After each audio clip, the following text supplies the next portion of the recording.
Think back to the last time you were on LinkedIn. What made you stop and read that post that you read? What made you follow that particular person that you followed? Is there any person's name that's standing out in your mind right now as someone who you look forward to seeing new material from? Well, I've brought on one of those people that fell into my LinkedIn feed, and I absolutely loved his post week after week and wanted to bring him on and get in his head about his style, why he gets so personal and vulnerable on LinkedIn, and how he manages his company account in a different way than he does his own personal account. We'll debate some of that together and provide you with great tips, particularly if you're in sales, on how to manage LinkedIn in an authentic and memorable way. Let's do this. Welcome to Content Marketing Engineered, your source for building trust and generating demand with technical content. Here is your host, Wendy Covey. Hi, and welcome to Content Marketing Engineered. On each episode, I'll break down an industry trend, challenge, or best practice in reaching technical audiences. You'll meet colleagues, friends, and clients of mine who will stop by to share their stories. And I hope that you leave each episode feeling inspired and ready to take action.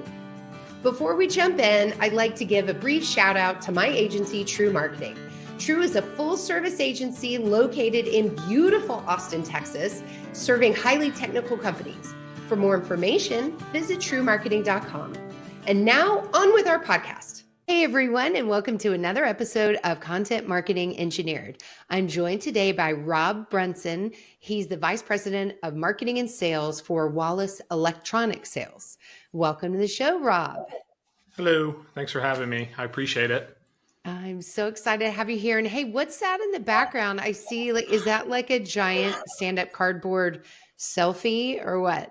Yeah, so I've got a couple things going on. I've got Prince over here, which was my mom's favorite artist, so I got to pay homage to her. And then the guy behind me here is Scott Hansen, which is the host of NFL Red Zone. So it took me a really long time to find that cardboard cutout. So the second I found it, I pulled the trigger on it, and we change his hats around and his T-shirts around, depending on how we're feeling or what season it is for sports or holidays or anything like that. So nice. Yeah. And I see he's wearing some lanyards, maybe from electronic trade shows.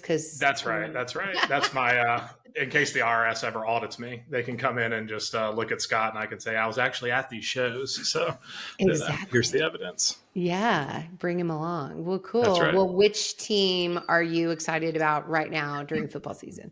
So I'm a South Carolina Gamecocks fan, which is a rough life. It prepares you a lot for life. It's a lot of ups and downs. You learn how to stay grounded and never get too high or too low.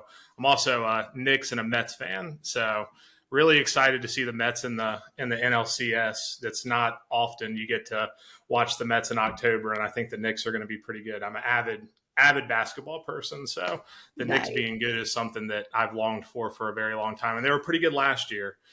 This year we should be a little bit better. So really looking forward to that. But the Gamecocks are where my heart is. And it's a roller coaster.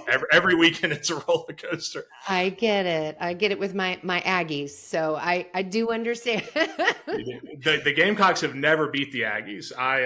When I used to live downtown in downtown Columbia, and the year that the Aggies joined the SEC, we had a house on Virginia Street, and there's state streets that lead up to Williams-Brice Stadium, which is Carolina's home stadium. And we were all high and mighty. We thought we were going to beat the Aggies. We were out on the front porch, talking trash to all the fans coming by. I think the Aggies won like 56-3. Oh. It was brutal. And South Carolina still has not beat Texas A&M. So we'll see. Sorry, we'll see. Sorry, I think. No, it's okay. Our boss, Mark Motzinger, is a Duke fan, and Mike Elko used to be the coach at Duke. So I think that's exactly what Texas A&M needs. He's a really good coach, and he's more of a CEO. And when you're over a program like A&M, you need someone who's a CEO. Yeah. That's such a big program, and those people really, really get into it. Oh, yes, really they do. Well, for today, we're going to really, really get into something else, okay. Which is something that you do really well. So, Rob, I found you, as you know, through LinkedIn and just following you and all of your engaging posts. And you and I spoke before this recording and talked about really it's about showing your humanity and your authentic self. And so I just wanted to dive into how you approach social media, why you invest. So, because you invest a lot of time and thought into this, or at least it appears that way. Yeah. So I wanted to just sort of, really, really get in your head about what you're doing here. So I'll just start with this. Like, what are your go-to social platforms that you use for business? So for business, it's pretty strictly LinkedIn. That's where I do most of my business work. Obviously, we have Outlook and things like that, but in order to carry the banner, so to speak, on Wallace, we use our company profile page, which I run, which if you visit that, you'll see that's a little more, let's call it professional, than my page. And then, my page is more just who I am. And the reason I do it that way is it's really easy just to be myself. Right. So I don't have to think a lot or plan a lot like I would on the Wallace page because I'm talking to a different audience. When I'm posting from my page, I can really just be Rob. And that's it's probably the easiest thing to do in life is just to be yourself. So Yeah. that's the way I approach it. Are you really talking to a different audience? I'm intrigued at It's a that good question. observation. Yeah, so I think whenever you look at Wallace's page, I think it's more geared towards engineers. Whenever I'm posting on my specific page, I'm really posting more to people in the sales arena. So other salespeople, whether that's for a customer that I go see or a distributor or other manufacturers reps, most of the jokes and things I post about are it's a cynical way, and I try to be humorous to view the challenges of salespeople and what they go through on a day-to-day basis. So sort of, I guess, but I'm sure engineers can relate to it as well. They have similar struggles. Yeah. Do you find that people enjoy following other people more than brands, or do you think that people want to follow brands as well, but for a different reason? I think people are attracted to certain things, and if it's a brand that accomplishes that, they're going to follow that. I'm sure I'd be willing to bet there's a correlation between individuals that people follow and the brands that they also follow, right? If you're an Mhm. outdoorsy type, for example, you may be following Patagonia and then people who do a lot of outdoorsy stuff, right? Yeah. Um, for me, like I love comedians, and obviously, that's something I'm really into. So there's not really a brand for that, right? It's more individuals and really the content that you're looking for. I think if you're an engineer, you may be drawn to brands as well as individuals. If you have someone over here who's really smart, who's writing blogs and white papers, and then you've got this company with this really cool tech that you're really interested in, you'd probably do both. So I think it's a flavor for who you are and what you're seeking out. That's a really Yeah. good question. I've never thought of that. Yeah, yeah. Sorry, put you on the hot seat there, but that's what this is all about, right? We'll figure it out together. That's right. Sounds to me like from what you said, it's a bit of an and I think you're right. And part of that might be, what am I seeking today? And part of that might be just the different aspects of who I am as a professional, right? Right.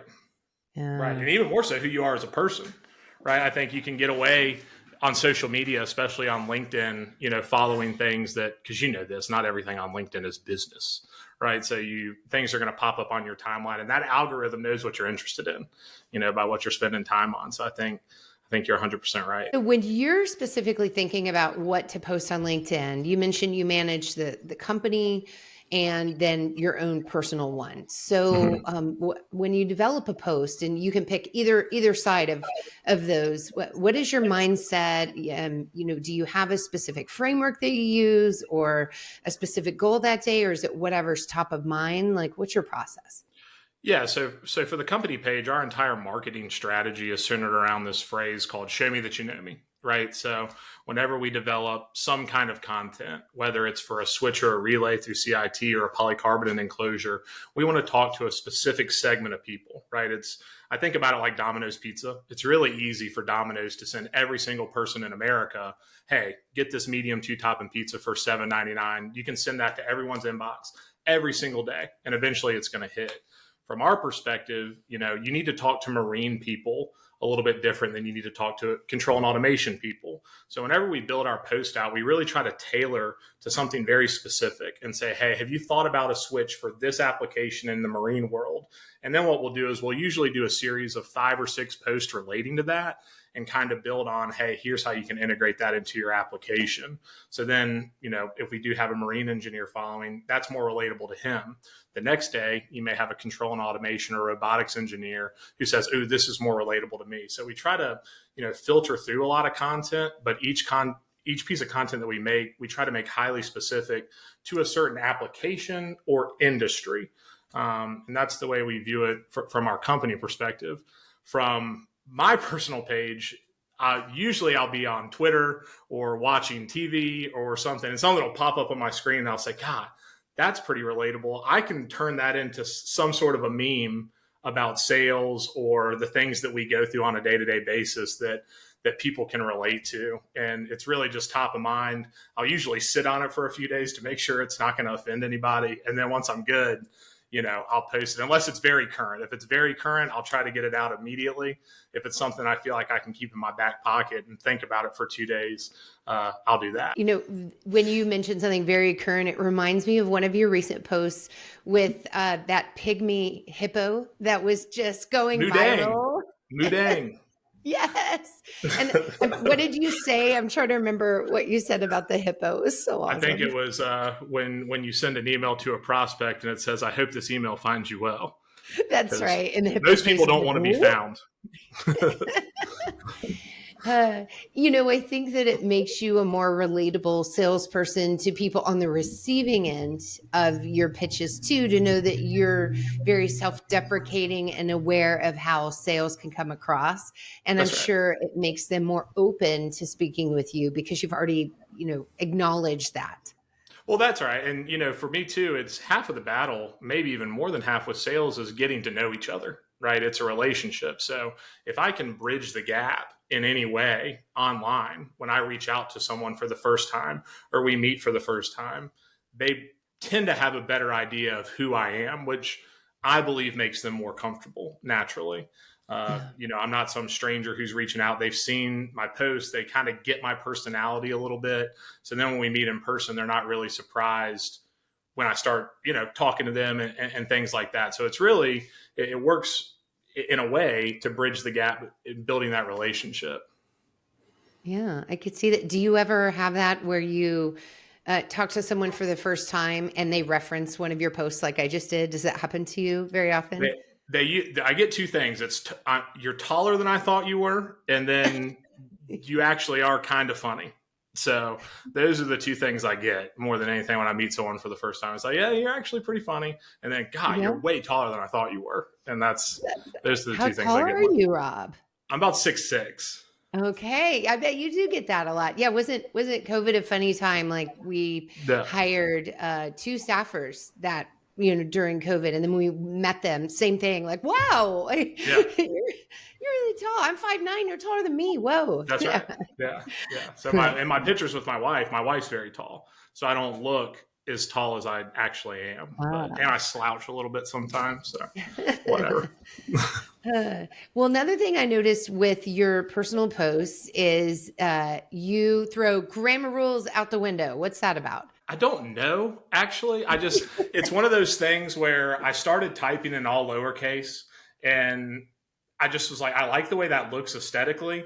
And then when I'm scrolling through LinkedIn, no one else does that. So I was like, no, I like to do it because I kind of like, part of me just likes to mess with people where someone will say, oh, look at that. It's all in lowercase. Why is he doing that? And then it kind of just gets more eyeballs on the post. I don't know why I do that. When I type emails and stuff, I promise I have good grammar. But whenever I do LinkedIn, I've just gotten into this routine of doing everything in lowercase for my personal page. And it's kind of just almost a calling card where you can recognize that as, hey, that's Rob's post. Yeah. So now on the company side, though, I'm guessing you're a little more buttoned up. Oh, 100%. Yeah, the grammar's really really well done. I try to integrate emojis just to try to get the post to Hmm. pop a little bit. You won't see many emojis on my personal page. I really like doing bulletized lists, not like 20 lines or anything like that, but 3 or 4, hey, here are the key points that you really need to look at when you're looking at this product. And then the other thing that I do on the company page is we upload a lot of PDFs, right? I don't like to gatekeep company information when I'm trying to sell stuff. So if there's a really pertinent data sheet or white paper or whatever that one of our companies has, I'm going to post that on LinkedIn, get eyeballs on it, and try to really move opportunities forward for our suppliers. So one thing that you did that was really striking is you recently lost your mom, Correct. and you posted a very personal, I'll call it a LinkedIn article. I think that's probably the right term for Some it, would but call it a novel. It was very long. it was wonderful. I couldn't stop reading it once I Thank started, you. but it was a 60-day reflection Yep. on your mom and just processing through that loss. And so what made you choose LinkedIn for that forum, and what's been the response? Yeah, so most of all my content goes on LinkedIn. And again, I try to be myself and completely open so people know who I am. So, I lost my mom in June, and my son was born in August. So it was one of those things where there's a lot of emotions going on, right? When something like that happens, you're welcoming a life into the world, and then the person who you love more than anybody, and your mom, you lose that person. So for me, part of the grieving process was what I decided to do is let me document exactly how I'm feeling and try to pull some life lessons or pieces of advice. I'm 33. I can't really lecture people on how to live their life, but as I sat around, I'd be sitting in the house with my wife, or one of them was, you need to take a lot more pictures, and you need to take more after you do that. And you just kind of go through these different emotions of things you wish you did, things that you were really appreciative of that your mom taught you, whether that's like culture or music or creativity.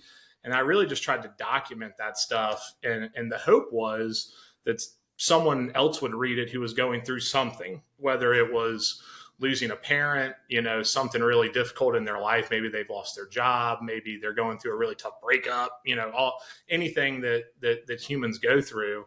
And I really did it to selfishly to get my own emotions off my chest, and it be a way for me to grieve my mom. But I tried to turn it into something good where people could experience what I was experiencing, but then maybe apply some of those things to their own personal life.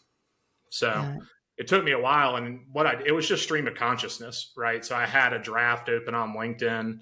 If something popped in my head, I'd put a little note in my phone, like, oh, here's a bullet of this thought. And then I'd go in whenever I had some free time and really try to expand on that. And that's really what it was about. And it was just a way to honor my mom. Yeah. Well, honor her, you did. And Thanks. I know when we first talked about this post, you had said, oh, it's stream of consciousness. And I went and I'm like, this is incredibly organized, and just the way you wrote it in such a way that I could tell you cared about the reader, as well. Right. I know, I understand it was therapeutic for you, but also you cared about the person on the other end, learning from your experience and gleaning something that would help them. And it was certainly reflective of then in all the comments. And Yeah. so whether it's, I want to give somebody a smile today and make fun of sales, or I Mhm. want to go a little deeper here, or even on your company page, being helpful to connect with that engineer, it just shows that in both aspects, you really care about that person reading that. Thanks. Yeah, and that's So our slogan that we developed actually up here. It's we care, we listen, and we bring solutions, and we put it in an order for that reason. You have to care in order to listen, and before you listen, that's how you bring solutions. So, yeah, yeah. Well, you're walking the walk, walking thanks. the talk. I try. I try. All of that. Yeah, imperfect, but try. Yeah. Another post that I've loved that you did, and I don't know why I still remember this, but it was during, I think, the path leading up to the Super Bowl, and it was Kelsey was so famous for like getting in his coach's face and Yeah. screaming, and I think that was another maybe sales like a sales meme. Yeah, that was either as per my last email or, something like that. I when Yeah. you do stuff like this, you tend to forget a little bit. I save the articles and feature the articles on my page, but the memes come and go since it's very relative to the times. Yeah, and you had a video of two guys roller skating in sync, and Yeah. you said it's That was just like actually me. Can you believe that? no, I no way. superimposed. Oh no, that was a different one. There's one of me dancing where I superimposed my face over this guy. I'm not that good of a dancer. I remember the roller skate one too. Yeah, I was like, it that's what didn't the. look like I think you. that was a joke about reps and distributors. That's Hanging right. out together. That's right. So, Well, good. Well, we could go on all day. I think people need to just go follow you, and they can look at all these fun ones. yeah. I have another question I like to ask, which is a little different, which is when you put your sales guy hat on, what's your approach to LinkedIn and prospecting? Because a lot of us get those annoying, like, I don't really know this person. I guess I'll say yes. And they immediately try pitching. So what do you recommend that salespeople do and don't do when it comes to LinkedIn? So I never pitch in the first email, right? What I try to do is really try to build rapport with the person. And it needs to be authentic, right? It can't be, oh, I'm going to target this person to sell them something. It needs to be someone who you're actually interested in, right? So if there's an engineer with a company who's posting things that you think is very interesting, you should connect with that person and start engaging in their posts, right? And build the rapport that way by actually learning what they're interested in, engaging in the same thing. I think so many people just get inundated with sales stuff. You really need to be able to connect on a level of, hey, I'm interested in what you're saying. You're interested in what I'm saying. Maybe let's go get a coffee, and this is a month, 2 months down the road of communicating in comments, liking posts, really following what they're doing and what their company's doing. No one likes to get pitched right away. Even I get pitched, and I'm in sales. People they don't know what I do, but they'll send me emails, and I always try to be polite and respond. But LinkedIn is for networking. So I think the primary thing is you need to network. And then if you can get in front of that person, then maybe you can start talking about what you do. But everyone just got to slow down a little bit, right? If someone wants to buy something, they'll reach out to you, right? But in the very beginning of a relationship, you've got to get to know that person, know what they're interested in. And then eventually comes the time where, hey, I'm going to be in your area in 3 weeks, 4 weeks, whatever. Let's go get a coffee. And those people are usually, they'll say, yeah, if you've put the work in and really trying to get to know them. I think unfortunately, a lot of people want things to be easy and they don't want to have to put the work in, right? That's what Amazon's for. Amazon's easy.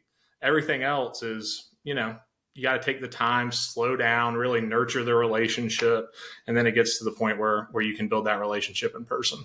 Yeah, it reminds me of the dialing for dollars, just volume approach. And people are trying to take that same approach that didn't really work back then as Yeah. well or not as effectively and apply that to LinkedIn versus what you're talking about, which is developing meaningful relationships. I How do saw a you? post on LinkedIn and it was Oh, really interesting. It was kind of centered around this question. And uh-huh. there was a guy who took a wine glass and he put the wine glass at the bottom of some bleachers in a football stadium. And then he took probably 5,000 ping pong balls. And then he dumps all the ping pong balls down the bleachers and they're bouncing and they're bouncing and they're bouncing. And not one of them goes in the wine glass. And basically, the point of the post was when you actually don't know what you're doing and you're not focused on what you're trying to accomplish, this Yeah. is sort of the results of your outreach, right? You're doing a lot of different stuff, but you're not actually hitting the target. And I thought that was a pretty good way to describe it. Oh, I like that visual. And Yeah, it was and very right, visual. you crack open LinkedIn Navigator and you can get volume work done really fast. But Yeah, it's a scary to place what? out there sometimes. Yeah. Yeah. To what end? Okay. Well, any other advice to salespeople out there on that? I think what I always tell everyone is you just got to be yourself, right? Your company hired you for a reason. They didn't hire you to be something that you're not. Obviously, you have to be professional, but being your authentic self is going to get you further in life than anything, because you don't have to remember to do something a certain way. You don't have to act a certain way in a certain setting. If you're just yourself, you're a genuinely nice person, you're a happy person, and you're just yourself, that's going to take you far in life. Not just sales, but your relationships, your friendships, everything that's important really stems from being yourself and trying your best to be a good person, because nobody's perfect. And that's a challenge that I work for every single day, is just to be a better person than I was yesterday. And I think if you do that, it's usually going to work out for you. Good. I love it. That's perfect parting advice for us today. Well, Rob, where can people go to learn more about Wallace Electronic Sales and connect with you? Yeah, for sure. So my LinkedIn is just Rob Brunson. I used to have a little wizard emoji, and then LinkedIn made me remove it, which I'm still angry about that. But our website is www.wes-inc.com. You can connect with all of our sales team on there. We have, our pictures, our information. Also check out our suppliers. The other thing, we have really cool engineering resources pages, as well as manufacturer videos that, when our manufacturers make content, we make sure to put that on our website too. And then our company page as well, so Electronic Sales, pretty straightforward. So that's me. And then LinkedIn for you, obviously, too. Just Rob Brunson. And I think my profile picture is me with my beautiful wife, looking really goofy in a plaid shirt right now. So there's probably more than one Rob Brunson out there, but I'm the tall, goofy looking guy with a really beautiful wife. So it's pretty easy to spot in the profile There you pictures. go. Well, I'll make sure we have a link to that. And of course, you can't miss your Simpsons banner on your page. That's right. So you're in the right place. That's right. That's me when I connect with you, just kind of saying, hey, what's going on here? Perfect. Well, thanks for coming by today, Rob. Thank you so much. I really appreciate you having me on. Thanks for joining me today on Content Marketing Engineered. For show notes, including links to resources, visit truemarketing.com/podcast. While there, you can subscribe to our blog and our newsletter and order a copy of my book, Content Marketing Engineered. Also, I would love your reviews on this podcast. So please, when you get a chance, subscribe and leave me your review on your favorite podcast subscription platform. Thanks and have a great day.